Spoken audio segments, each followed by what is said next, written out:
Hello everyone, ট্রান্সলেশনের আরও একটি নতুন ক্লাসে সকলকে স্বাগত। আজকের ক্লাসটি খুবই গুরুত্বপূর্ণ, তোমরা মনোযোগ সহকারে কোনো স্কিপ না করে প্রথম থেকে দেখতে থাকো। আশা করি তোমাদের এই ক্লাস থেকে হেল্প হবে। তো চলো আমরা দেরি না করে শুরু করি। প্রথমে আছে আমরা বাঙালি শিক্ষিত জাতি। উই আর বেঙ্গলিস, অর্থাৎ আমরা বাঙালি বা আমরা হই বাঙালি, অ্যান এডুকেটেড নেশন, একটি শিক্ষিত জাতি। তো এডুকেটেড মানে কি? শিক্ষিত, এবং এখানে নেশন হচ্ছে জাতি। তো আমরা দেখে নেব যে এটা কিন্তু সিম্পল প্রেজেন্ট টেন্সে আছে। সিম্পল প্রেজেন্ট টেন্স, যেহেতু এটা একটা সিম্পল প্রেজেন্ট টেন্সের বর্ণনা দেওয়া হচ্ছে বা চিরাচরিত সত্য, ন্যাচারাল ট্রুথ একটা কথা বলা হচ্ছে। তো এখানে এডুকেশনের আমরা সিনোনিমস জানবো। আমরা এনলাইটেন্ড বলতে পারি, এনলাইটেন্ড, বা আমরা বলতে পারি লেটার্ড, লেটার্ড অর্থাৎ শিক্ষিত। আর নেশন, নেশন মানে জাতি। তো জাতিকে আমরা রেস বলতে পারি, বা আমরা এখানে পিপলও বলতে পারি, পিপল, অথবা আমরা এটাকে গ্রুপও বলতে পারি, গ্রুপ। তো এই সমস্ত সিনোনিমসগুলো তোমরা লিখে নেবে, কারণ এগুলো তোমাদেরই কাজে লাগবে ট্রান্সলেশনের জন্য, দ্রুত ট্রান্সলেশন করতে। চলো পরের বাক্যটি দেখি। চাকুরি জুটিলে চাকুরি করি, আর না জুটিলে বেকার থাকি।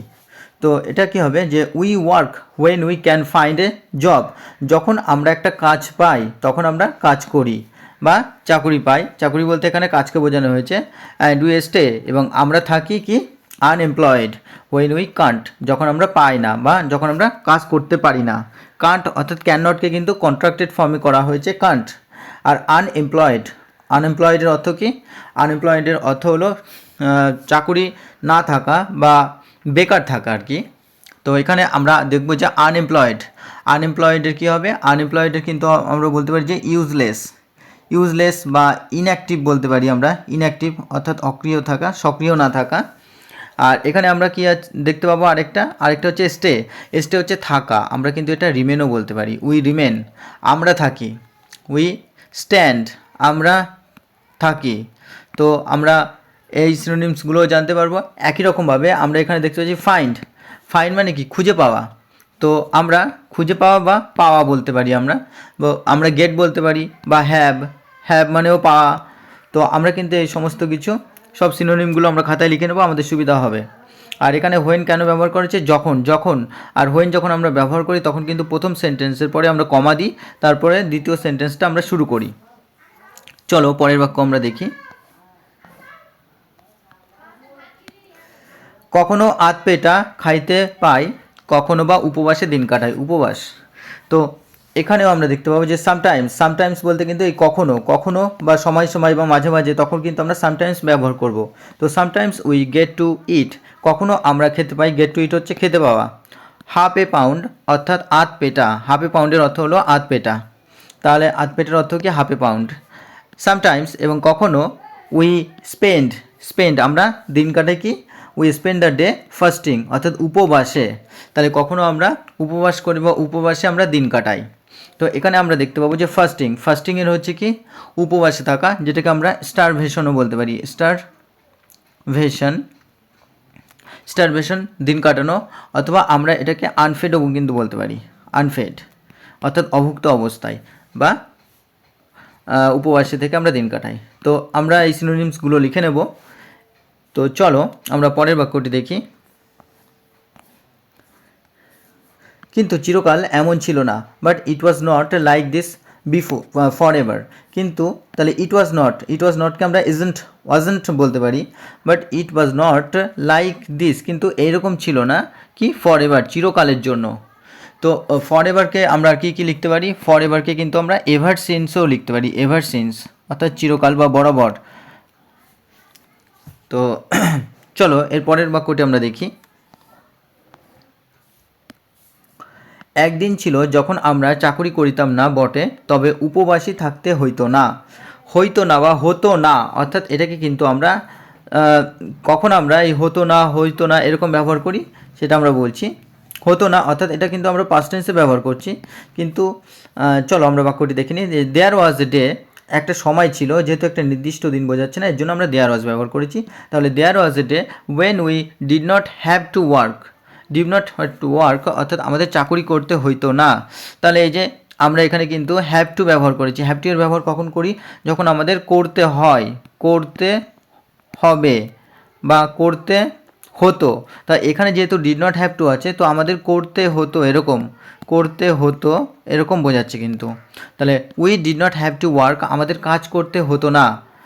আচ্ছা, but we did not have too fast, কিন্তু আমাদের উপবাসেও থাকতে হতো না বা থাকতে হইতো না সাধু ভাষায় বলিলে।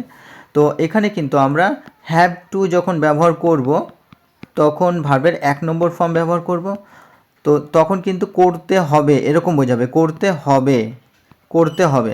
কিন্তু যেহেতু এখানে ডিড নট ব্যবহার করা হয়েছে, ডিড নট হ্যাভ, তো হ্যাভ টু এবং ভার্বের 1 নম্বর ফর্ম ব্যবহার করা হয়েছে, তো এখানে করতে হতো এরকম বোঝাচ্ছে, করতে হতো না। তো চলো, আশা করি তোমাদের বোঝাতে পারলাম। চলো পরের বাক্যটি।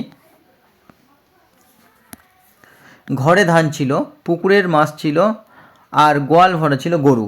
তাহলে there was rice in the house, ঘরে চাল ছিল, ফিশ ইন দ্য পন্ড, পুকুরে মাছ ছিল, অ্যান্ড, তো এখানে গোয়াল ভরা, গোয়াল ভরা বলতে আমরা শস্যটা ঠিক বোঝাবো না, তাহলে এটাকে আমরা বলবো and a cow shed, and এ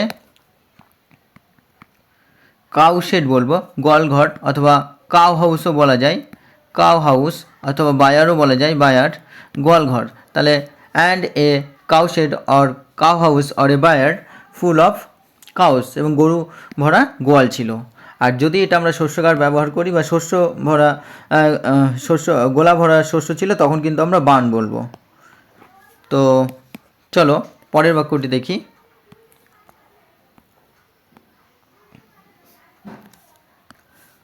শাকসবজি কেউ কিনিত না, অর্থাৎ কিনতো না, ওইসব জিনিস বাজারে বিক্রিও হইতো না বা হতো না।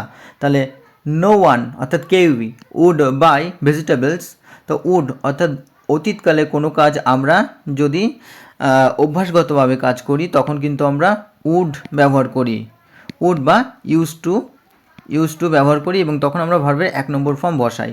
তাহলে এখানে নো ওয়ান উড বাই অর্থাৎ কেউ কিনতো না, অর্থাৎ এটা কিন্তু একটা অতীতকালের একটা অভ্যাসগত কাজকে বোঝাচ্ছে। কেউ কিনতো না কি ভেজিটেবল, শাকসবজি কিনতো না, নর দে উড বি সোল্ড, এমনকি সেগুলো বিক্রিও হতো না ইন দ্য মার্কেট, বাজারে। চলো আমরা পরের বাক্যটি দেখি।